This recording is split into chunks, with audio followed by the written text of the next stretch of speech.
What a game that was. Bucks versus Celtics game 3. Milwaukee takes it down to the wire in this one, and they're able to get their second win of the series, this time back in Milwaukee though, and obviously next Monday they will be in Milwaukee again for that game 4. Hopefully we can pull off that big win there, but now let's talk about this one. And when I say down to the wire, if you did not watch this game, in my opinion, you might have just missed one of the best playoff games of the year. Maybe the best we'll ever have. We'll see in future rounds, but 103-101 is the final, and it ends on a very controversial call. First of all, Al Horford's tip, obviously, if you see the replay, was late on his hand as it's going up, as time expires, but the controversial call, Marcus Smart, the Bucks are in the bonus. Marcus Smart goes up around the screen, goes up for a shot. Referees call him for a cutting move or a split move, or I believe they called it a rip move, and Drew Holiday fouls him, but they call him on the ground or on the floor 2 free throws instead of 3 when they're down by 3. So what do you do in this situation? Obviously, if you make the first one, you want to make the second one, but if you miss the first one, you really don't stand anything to gain to make the second one. So Marcus Smart goes down, misses the first one, so he purposely misses the second one. That's how we get into that situation with Horford being just a few seconds too late to tip that one in. But the call in the first place, as a Bucks fan, I've still got to say, wrong call right there. Marcus Smart definitely should have been taking 3 free throws. Now, maybe you could argue that he initiated too much of the contact to make it a free throw worthy shot, or a 3-point free throw worthy shot.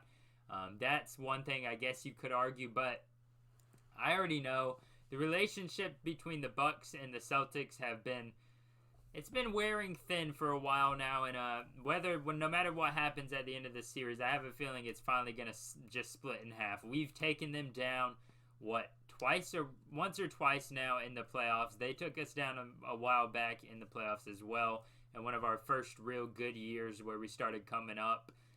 But we've just had a rough time. The Celtics have had a rough time all series against us, just like we have. Besides the first half of shooting in that game 2 for the Celtics, neither team has shot well. And the Bucks tonight, I don't think shot that well either. And to come out on top is a great thing. The refs, honestly, is probably what everybody's going to talk about the most. Probably the biggest issue of the game was the reffing, and I try to keep myself unbiased or not biased against the Bucks just because I'm a fan, and it was pretty bad for both sides in my opinions. Yes, there were some calls maybe that Giannis should have got, a couple goaltends here and there that could have swung the game, but just in the same exact argument, there were plenty of calls I believe, and a lot of people believe, that the Celtics got that the Bucks shouldn't have or that shouldn't have been called against the Bucks. There were some very ticky-tacky shooting foul calls in that third quarter, or in the beginning of the fourth quarter, that kind of let the Celtics inch their way back into it. A lot of push-offs from Tatum, and we'll talk about Tatum in a second, but I didn't think that the refs decided this game because it really could have went either way. If you look at the statistics at the end of the day, Boston shoots 34 free throws. The Bucks only shoot 17, and they both shot exactly 82% on their free throws, but I mean, if it's that much of a free throw disparity, you can't really claim that it was Celtics against refs or Bucks. Honestly, we still shot 17 free throws, which is more than we've got in some games, so I wouldn't really say Bucks against refs either. It just really seemed that guys like Brook Lopez, Grayson Allen, they were getting the short end of the stick whenever it came to calls. And looking at the statistics, it's just Bucks went 9 for 34 from 3, 26%. Celtics go 9 for 33, 27%. Celtics 32 for 87 overall, 36%, and the Bucks 40 for 99, 40.4%. Just both teams played terrible. Both teams, Celtics 12 turnovers, Bucks 10 turnovers. I mean, offensive rebounds was pretty even, 13 for the Bucks, 11 for the Celtics. Just a very, in my opinion, very even game. They really didn't have a lot of separation besides that quick 15-point lead the Bucks built up in the magnificent third quarter where they scored 34 points to Boston's 17. That was definitely the best quarter the Bucks had all game long, probably from the last 2 games, game 2 and game 3 now. Best quarter they've had as a team, as individual players. Came out in that fourth quarter. They started really slow. They actually ended up losing the fourth quarter 34-23. So 15-point lead gets taken down that quickly. I mean, you've got to work on that if you're Coach Bud. If you're the Bucks players, you got to work on that. But now let's get into the actual players. Giannis in 39 minutes has 42 points, 8 assists, 12 rebounds. We knew he wasn't going to do as bad as he did last game. I believe he ended up shooting around 50%. I think it was like 16 for 30, so slightly above 50%. And we knew he wasn't going to struggle as bad as he did last game. Didn't expect him to come out here and do this, but we needed every single point of his. And obviously, with how close the game was, if he missed another shot, could have went a very different way. 42 points again for Giannis. Then we had Jrue Holiday, 25 points, 7 rebounds, only 3 assists today, though, so that's a little unfortunate for him. But he had some great moments. He came up when we really needed him to.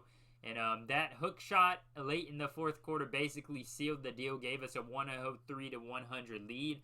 Other than that, though, really no support outside of Jrue Holiday for Giannis. We have Brook Lopez with 13, Pat Connaughton with 11, but he missed some big shots that we needed him to hit. Bobby Portis had 9, and Wesley Matthews had 3. So that's really everything for the Bucks.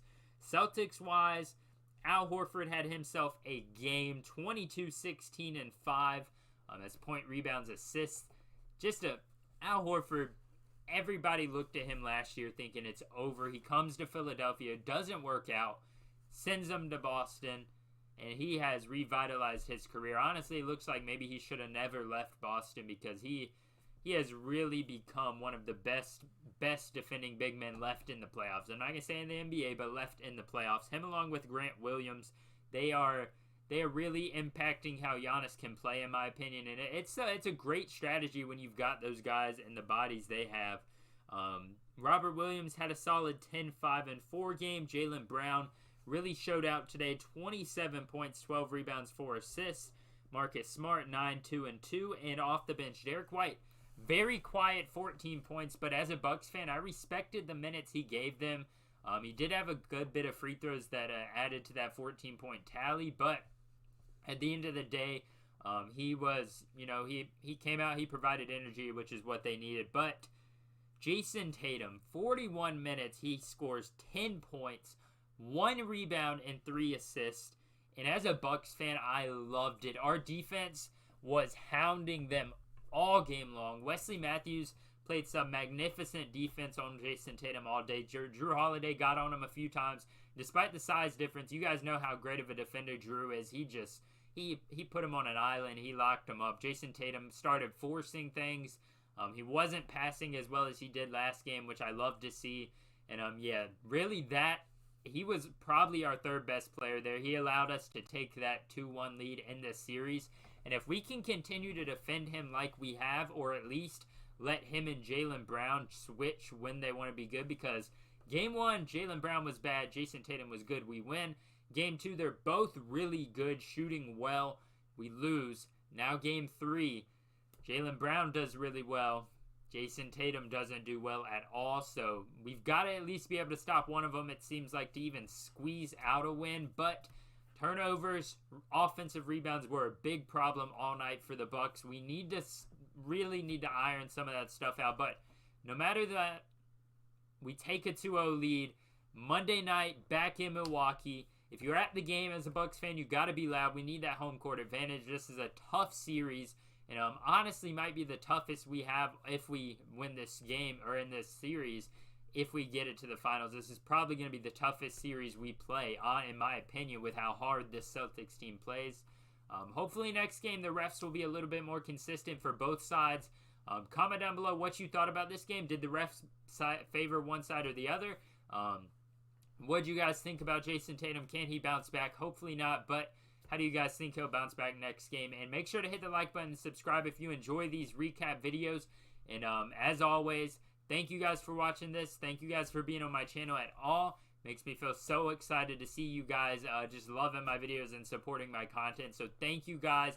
See you Monday night after that game. Possibly will be crying if we lose, but hopefully I'm still in high spirits from a win in Game 4. See you guys there.